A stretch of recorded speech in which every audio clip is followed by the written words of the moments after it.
हे मुख्यमंत्री, हे शिक्षण मंत्री, हे शिक्षण मंत्री, हे अर्थमंत्री, आक्रोश मोर्चा बांधवांनो, मला असं कळले या हिंगोलीच्या जिल्हाधिकारी कार्यालयासमोर जर मुंगी गेली तर त्याची नोंद होते, मुंगी गेली तर त्याची नोंद होते।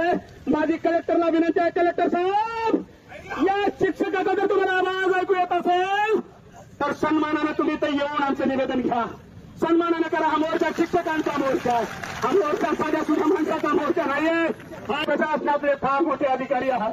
माझी शिक्षकाला विनंती आहे, हा आवाज माझा नाही सर, हा आवाज 63,000 शिक्षकाचा, 63,000 शिक्षकांचा आवाज आहे, हा आवाज 20 वर्ष बिनपगारी काम केलेल्या शिक्षकाचा आवाज आहे, हा आवाज त्या मायबापाचा आवाज आहे। अरे त्यांनी आम्हाला स्वतःची फी घेऊन प्राध्यापक केलं, हा आवाज त्या मायबापाचा आहे। त्यांनी आम्हाला सांगितलं, बाबा रे तू शिक आणि शिक्षक हो, तू शिक आणि प्राध्यापक हो, कारण तुला पिढी घडवायची आहे, तुला या देशाचा कलेक्टर घडवायचा आहे, तुला या देशाचा डॉक्टर घडवायचा आहे, तुला या देशाचा वकील घडवायचा आहे, तुला या देशाचा मुख्यमंत्री प्रधानमंत्री घडवायचा आहे। आता माझ्या सावित्रीबाई फुले नाव असलेल्या शाळेमध्ये, त्याच डॉक्टर बाबासाहेब आंबेडकर नाव असलेल्या शाळेमधल्या शिक्षकांना तुम्ही आक्रोश मोर्चा करायला होताय, सरकारला लाज वाटली पाहिजे याची।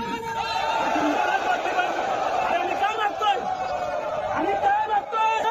अरे अजित पवार तुझी खुर्ची नाही रे मागत, आम्ही आम्हाला नकोय खुर्ची, आम्हाला नको तुझी खुर्ची। अजित पवार आम्हाला तुझं पद नकोय रे, तुम्ही मुख्यमंत्री व्हा, अजून कोणता मंत्री व्हा, आम्हाला नकोय ते।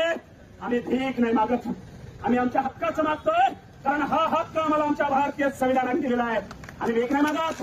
तुम्हाला वाटत असेल मुख्यमंत्री साहेब की आक्रोश भीकेसाठी आहे, अजिबात नाही। तुम्हाला वाटत असेल देवेंद्र फडणवीस साहेब हे शिक्षक रस्त्यावर भीकेसाठी उतरले आहेत, अजिबात नाही। आम्ही आमचा हक्क मागतोय आणि ज्या संविधानाच्या हक्कापोटी तुम्ही मुख्यमंत्री होता, ज्या संविधानाने तुम्हाला उपमुख्यमंत्री केलं, ज्या संविधानाने तुम्हाला अर्थमंत्री केलं, ज्या संविधानाने तुम्हाला सत्तेची खुर्ची दिली, त्या संविधानात सांगितलंय समान काम समान वेतन। अजित पवार म्हणतात, बाबा चांगल्या आम्ही योजना आणल्या, लाडकी बहीण आणली, लाडका भाऊ आणला, पण दादा आमची भगिनी लाडकी भगिनी नाही होऊ शकत, दादा आमचा शिक्षक लाडका भाऊ नाही होऊ शकत।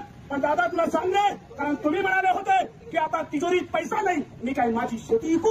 अरे दादा, या राज्याच्या आम्हाला शिकवता आणि अर्थशास्त्राचा प्राध्यापक आहे, तमाम माझ्या सगळ्या महाराष्ट्रातल्या माझ्या जनतेला सांगणार, 4 विषयामध्ये MA असलेला हा आनंद कर, PhD असलेला आनंद कर। माझ्या मायबापाला लिहिता येत नाही, माझ्या मायबापाला वाचता येत नाही, त्यांनी सांगितलं मला, अरे आमच्या पिढ्या उद्ध्वस्त झाल्या, पण तू शिक, तुला पिढी घडवायची आहे, म्हणून माझ्या मायबापाने गुन्हा केला। या पुरोगामी महाराष्ट्रामध्ये आम्ही शिकायचं नाही का? आमच्या पुरोगामी महाराष्ट्रामध्ये या भटकनाच्या पोरांनी प्राध्यापक व्हायचे नाही, शिक्षक व्हायचं नाही, मग तुमची लेकरं घडवा ना, तुमची लेकरं आणा इथं। माझं अजित पवारला आव्हान आहे, तुमच्या लेकराला फक्त 5 वर्ष फुकट नोकरी करून शिक्षण घ्यायला सांगा। मला माझं का प्रत्येक मंत्र्याला आव्हान आहे, अरे तुम्ही फक्त 1 महिन्याची पगार या राष्ट्राच्या तिजोरीला द्या, तेव्हा तुम्ही खरे देश बघता। याच्या देश बघता तुम्ही तर तिजोरीचे लुटारू आहात। या तिजोरीमध्ये कोण देतं पैसा? अरे आमच्या टॅक्समधनं पैसा जातो, या देशातला शेतकरी टॅक्स भरतो, या देशातला व्यापारी टॅक्स भरतो, या देशातला प्रत्येक कर्मचारी टॅक्स भरतो, तेव्हा हा देश चालतो। आणि अजित पवार म्हणतात मी काही शेती विकू? दादा तेवढं जर शेती विकण्यासारखं टेन्शन आणि वाईट वेळ या महाराष्ट्राच्या मातीवर आली असेल तर तुम्हाला नैतिक अधिकार नाही हो खुर्ची धरण्याचा।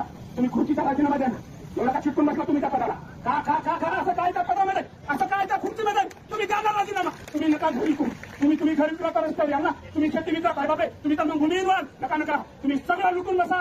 आमच्या हक्काचं कुठं आहे? आमच्या हक्कात आम्ही पण गुरु सांगतो, आणि आज एक गुरु रस्त्यावर आहे, म्हणून आपणास विनंती आहे तुम्ही कोणा ग्रह अर्थमंत्र्याचं ऐकू नका, कारण तुम्ही आम्हाला आधी पगारीला लावले, तुम्ही आम्हाला आधी हक्काची पागर दिलेली आहे। हे 63,000 शिक्षक तुमच्या सोबत असताना कुणीतरी सकोनी मामा बेटामध्ये खडा टाकत असेल तर त्याला बाजूला फेका आणि येणाऱ्या कॅबिनेटमध्ये ऐतिहासिक निर्णय घेऊन महाराष्ट्राचे काही लाडके मुख्यमंत्री जर तुम्हाला व्हायचं असेल तर आम्हाला 100% पगार भेटला पाहिजे। असं कोणतं क्षेत्र आहे की तिथं 30-30 वर्ष बिनपगारी काम करायचं? अहो एखादा डॉक्टर नाही बिनपगारी काम करत। कलेक्टर साहेब माझा जर आवाज तुम्हाला येत असेल, कारण तुम्ही शासनाचे महत्वाचे प्रशासकीय अधिकारी आहात, तुम्हाला आमचं सांगणं, तुम्हाला एक गुरुजी म्हणून आदर्श आहे आमचा, त्या गुरुला आठवा ज्यांनी तुम्हाला कलेक्टर केलेला आहे। आणि आमचा आक्रोश मोर्चा तुमच्या माध्यमातून या मंत्र्यांच्या मोबाईलमध्ये आणि मंत्र्यांच्या कम्प्युटरमध्ये गेलाच पाहिजे। नाही गेला ना तर नाही भांडवल